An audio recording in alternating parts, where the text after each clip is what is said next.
Hello दोस्तों, स्वागत है आप सभी का। आज जो हम कुंडली लेंगे, यहाँ पे एक प्रश्न ये था कि जो मैरिज है, उसको किस तरीके से देखना है। और एक सवाल और ये भी था कि अगर मान लीजिए कि लगन कुंडली में, जैसे मैंने कहा था, आपके इंडिविजुअल जो लगन होते हैं, उसमें फर्स्ट हाउस का जो लॉर्ड है, वो किसी एक जगह पे जाके उच्च होते हैं, तो उसको इस तरीके से समझा जाता है। मान लीजिए अगर कोई कुंडली 9 नंबर से बनी हुई हो, फर्स्ट हाउस में 9 नंबर है, स्वामी होंगे गुरु। अब 9 नंबर की राशि नेचुरली जब हम बात करते हैं काल पुरुष की कुंडली में, तो वो आती है 9वें भाव में। इसका मतलब है कि हायर लर्निंग्स जो है, वो चीज़ इंसान के पास किसी ना किसी रूप में मौजूद है। इसको ऐसे मत जोड़ के देखिएगा कि मैं स्कूल गया कि नहीं गया, ठीक है? इसको ऐसे देखना है कि कहीं न कहीं एक नेचुरल जुपिटर, विज़डम, नॉलेज के कारक ग्रह जो हैं, वो आपको अपने तरह से किसी न किसी रूप में ज्ञान दिए हुए थे। और जब वो गुरु जिसके पास ज्ञान हो किसी तरह से, उन्हें किसी खोज वाले काम में लगाया जाए, अष्टम भाव, ठीक है? स्पिरिचुअल या फिर खोज, रिसर्च, तो ऐसी चीज़ों में आप देखोगे कि धनु लगन के लोग नेचुरली इंक्लाइंड भी मिलेंगे और इसमें बहुत अच्छा करते हुए मिलेंगे। पॉजिटिव चीज़ों को खोज के लाने में वो काफ़ी ज़्यादा प्रयत्नशील रहेंगे। उनकी ज़िंदगी में क्या कुछ हो रहा है, उसको वो खोजने का पूरा प्रयास करेंगे। कोई भी हो धनु लगन में, आप ये चीज़ देखना, ये उनके लिए नेचुरल कैपेसिटी बन के निकल आएगी। बाकी लग्नों में अगर कोई दूसरी पोजीशन प्लेसमेंट सपोर्ट करती हैं, तब ऐसा होता है। अब देखते हैं कि क्वेश्चन जो था वो मैरिज का था। मैरिज के लिए इस चार्ट को रीड करते हैं। सबसे पहले 7th हाउस, फिर 8th हाउस, 7th हाउस के मिड पॉइंट लॉर्ड और 8th हाउस के मिड पॉइंट लॉर्ड, और इसके अलावा किस तरह के प्रभाव हैं आपके 7th हाउस के ऊपर, इसको हम सिर्फ लगन कुंडली से रीड करेंगे। तो सबसे पहले, क्योंकि लगन जो है वो 1 डिग्री 45 मिनट है, तो आपका 7th हाउस में जो मिड पॉइंट है वो भी 1 डिग्री 45 मिनट के आसपास आएगा। 3 नंबर की राशि है, तो 1 डिग्री 45 मिनट में जो मिलेगा वो मिलेगा मृगशिरा नक्षत्र, स्वामी हो जाएंगे मंगल। 8th हाउस जो है उसमें जो मिड पॉइंट है वो शनि के पास गया है, ठीक है? तो इंपॉर्टेंट प्लैनेट कौन कौन से हुए? गुरु, बुध, चंद्रमा, ठीक है? गुरु को हटा लीजिए, बुध, चंद्रमा, मंगल और शनि, ठीक है? अब बुध जो है वो तो रिजल्ट जल्दी दे सकते थे, चंद्रमा जो है वो रिजल्ट जल्दी दे सकते थे, तो मैरिज इस आधार पे तो पहले देखने को लगता है कि हाँ जल्दी हो सकती थी। लेकिन क्योंकि हैप्पीनेस 8th हाउस का मिड पॉइंट जो है वो शनि के पास है, तो मैरिज होती भी है, तब भी मैरिज के अंदर हैप्पीनेस थोड़े से देरी के बाद डिलेस के साथ देखने को मिल सकती है, पहली चीज़। दूसरा कि बुध को देखें तो बुध प्लेसमेंट से हमें दिखाई दे रहे हैं 12th हाउस में, अपने से छठे। अगर भाव चलित से करेंगे, क्योंकि वो 29 डिग्री पे हैं, तो वो आगे आ जाएंगे, लगन के अंदर आ जाएंगे। इसलिए भाव का जो प्रभाव है वो तो बुध अपनी ओर से पॉजिटिव रखने की कोशिश करेंगे, लेकिन क्योंकि प्लेसमेंट है 8 नंबर की राशि में है, तो कहीं ना कहीं हम ये कह सकते हैं, 8 नंबर की राशि और 11 नंबर की राशि के वक्त मैंने आपसे कहा था किसी प्रकार का कार्मिक बंधन होना। तो यहाँ पे 7th हाउस के लॉर्ड का जब आपके 8 नंबर की राशि में प्लेसमेंट हो रही है, तो किसी प्रकार का कोई कार्मिक बंधन है जो कि एक दूसरे को जोड़ रहा है। उससे ज़्यादा इम्पोर्टेंट फैक्टर जो है वो ये है कि केतु, जो कि एक तरीके से हमें एक कर्मा करवा के मुक्ति प्रदान करते हैं, मोक्ष प्रदान करते हैं, उनका संबंध अष्टम से है।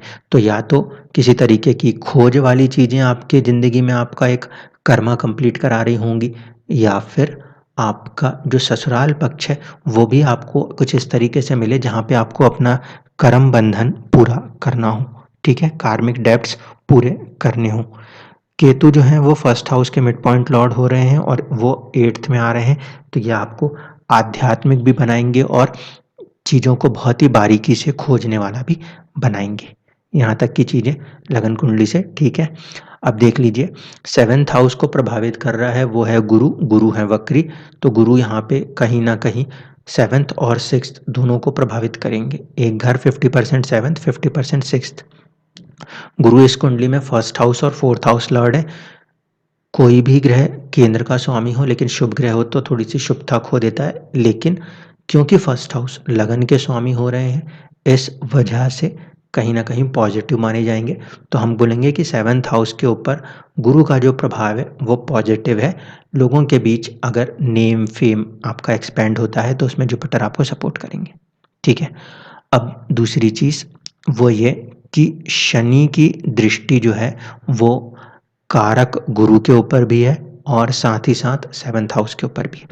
तो कहीं न कहीं कुछ चुनौतियों का भी सामना करना पड़ सकता है। शनि की दृष्टि को हम सेपरेटिस्ट मानते हैं, इस लगन कुंडली में वो 2nd और 3rd हाउस के लॉर्ड हैं, इसीलिए बहुत ज़्यादा शुभ नहीं है। तो थोड़ी-सी चुनौतियाँ शनि की दृष्टि के प्रभाव के कारण हो सकती हैं और जो बुध की प्लेसमेंट है वो इस तरीके से है कि वो भी छठे बैठे हैं। तो संभावना यहाँ पे क्या होंगी, जैसे मैंने बहुत पहले वाले में कहा था कि आइदर मैरिज जो है वो ऐसे किसी पर्सन के साथ हो रही है जिसमें टूरिंग हो, बार-बार जाना-आना हो रहा हो, कुछ ऐसी चीज़ें हो सकती हैं। नहीं तो फिर वही है कि मनमुटाव के कारण आपस में एक-दूसरे से थोड़ी दूरियाँ बन सकती हैं। यहाँ पे हम दोनों पॉसिबिलिटीज़ को लेके चलते हैं। मेन कंडीशन ये कि अगर पर्सन टूरिंग जॉब में है तो ईज़िली वो वर्क हो रहा है, आ रहे हैं, जा रहे हैं दूरी, तो चीज़ों को मेंटेन रखना है। लेकिन अगर पास में है तो फिर ये फॉर्मेशन जो है वो धीरे-धीरे एक थॉट प्रोसेस देने लगता है जिसकी वजह से आपस में ही डिफरेंसेस क्रिएट होने लगते हैं। ये नहीं भूला जा सकता कि शनि जो है वो क्योंकि हैप्पीनेस, मैरिज की हैप्पीनेस मतलब 8th हाउस के मिड पॉइंट लॉर्ड हो रहे हैं, तो अगर वो इस फॉर्मेशन में आ रहे हैं तो धीरे-धीरे करके ऐसी संभावनाओं को बना सकते हैं। लेकिन 9 नंबर की राशि में शनि शुभ माने जाते हैं, तो वहाँ तक चीज़ें ठीक कही जाएँगी। ठीक है, पहली कंडीशन। अब चलते हैं नवांश के ऊपर, क्योंकि आपके 7th हाउस के ऊपर बाकी कोई बहुत ज़्यादा प्रभाव ग्रहों का एज़ सच नहीं है।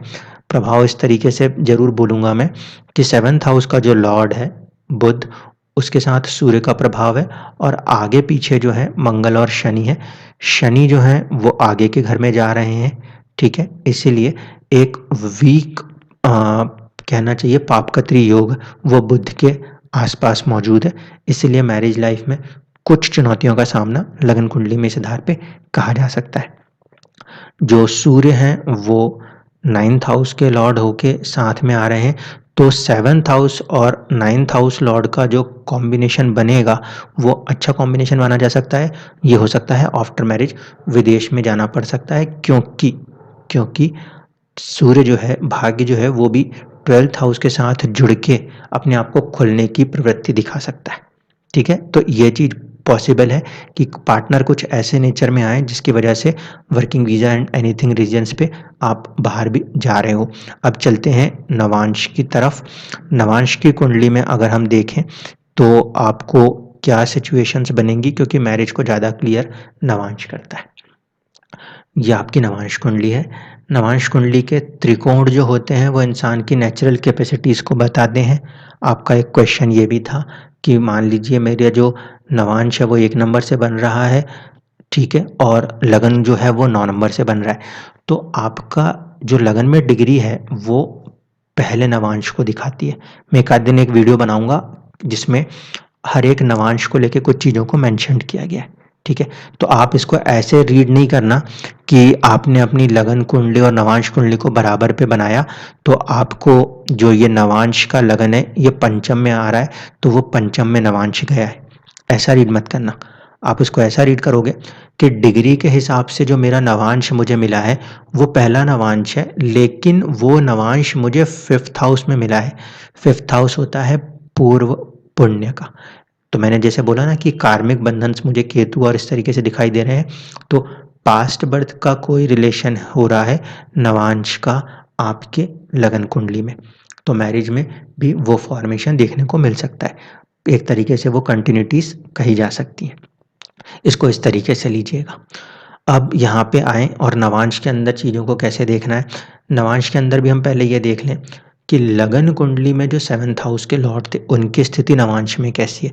तो यहाँ पे हम देखें बुध जो है वो अपने 12 नंबर की राशि में दिखाई दे रहे हैं और शनि से दृष्ट हो रहे हैं।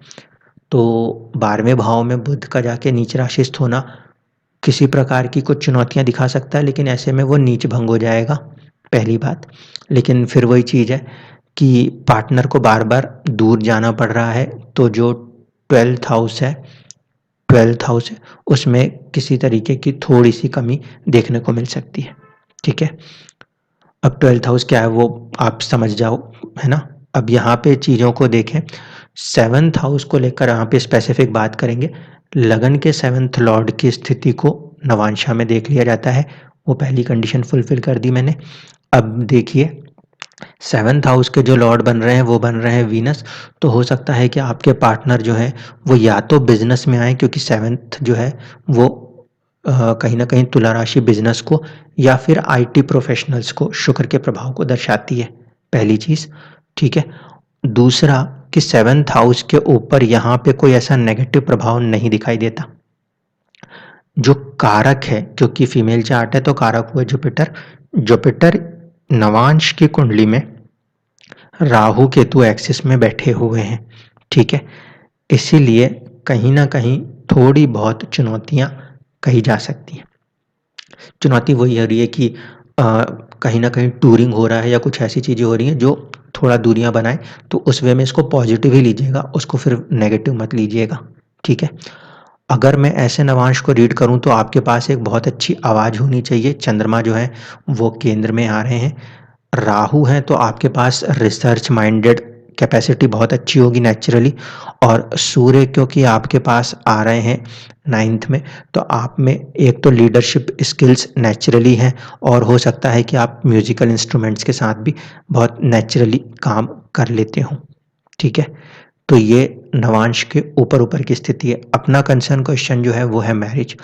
यहाँ पर 7th हाउस के ऊपर चंद्रमा की दृष्टि है, शुभ है। 4th हाउस इम्पोर्टेंट होता है नवांश में रिगार्डिंग द मैरिज, क्योंकि वो कहीं न कहीं हमारे एक इमोशंस को दर्शाता है। तो वहाँ पे भी शुक्र की दृष्टि है, इसलिए यहाँ पे दोनों चीज़ें जो हैं वो तो पॉज़िटिव है। तो उसमें भी इतना कोई ज़्यादा परेशान होने की ज़रूरत नज़र नहीं आती। मैरिज के अंदर एक फैक्टर होता है, वो होता है कि लॉन्गेविटी ऑफ मैरिजेस, जो कि बेसिकली 8th हाउस से हम कंसीडर करते हैं। यहाँ पे राशि है मंगल की और उसके एक स्वामी होते हैं केतु, एक तो खुद हो गए मंगल। इसीलिए आपके लाइफ में जब कभी भी मंगल की अंतर्दशाएँ चल रही हों, उस पीरियड में एंगर और एग्रेशन को अवॉइड कीजिएगा, ठीक है? नहीं तो मंगल यहाँ पर जब भी अंतर्दशाओं में बने, उस पीरियड में मैरिज लाइफ के अंदर थोड़े से चैलेंजेस क्रिएट कर सकते हैं। इसीलिए जैसे अभी आप राहु की महादशा में और मंगल की अंतर्दशा में चल रहे हो, ऑलमोस्ट 2023 के जनवरी के आसपास तक कुछ ये ड्यूरेशन बनती हुई दिखती है। तो मैरिज जो है होने की पॉसिबिलिटी देखें तो यहाँ पे राहु भी करा सकते हैं, चंद्रमा भी करा सकते हैं, सूर्य भी करा सकते हैं, इसलिए राहु की दशा में भी एक पॉसिबिलिटी बनती है। दूसरा ज़्यादा स्ट्रॉन्ग पॉसिबिलिटी जो है वो, क्योंकि 7th हाउस के त्रिकोण में गुरु और केतु हैं, तो गुरु की दशाओं में मैरिज की संभावनाएँ ज़्यादा पॉजिटिव वे में बनती हैं। एक और बात कि यहाँ पे देख लीजिए नवांश में जो है बुध के आगे पीछे गुरु और चंद्रमा जैसे शुभ ग्रह आके बैठे हुए हैं, ठीक है? तो जो थोड़ी-सी चैलेंज लगन कुंडली में सूर्य और शनि के बैठने या मंगल और शनि के बैठने पे थी, कुछ हद तक नवांश उसको ओवरकम करने का प्रयास करेंगे, ठीक है?